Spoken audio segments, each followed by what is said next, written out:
तर धाराशिव जिल्हा नियोजन समितीच्या निधीवरनं ठाकरे गटाचे खासदार ओमराजे निंबाळकरांनी पालकमंत्री प्रताप सरनाईकांवर जोरदार हल्लाबोल केला। पालकमंत्री सरनाईकांनी आपण शिफारस केलेली सर्वसामान्य जनतेची विकास कामं जाणीवपूर्वक अडवल्याचा आरोप केला।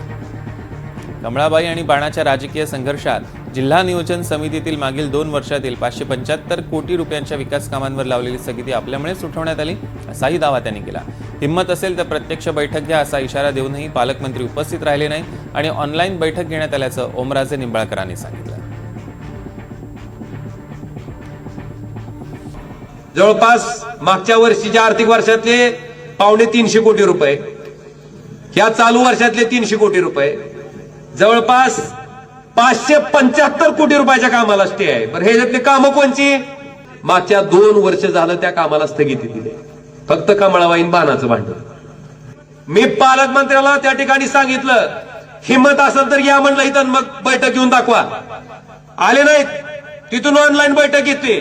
ऑनलाईन बैठकीत मी कामं वाचली, म्हणलं ह्या कामाला का स्थगिती आहे?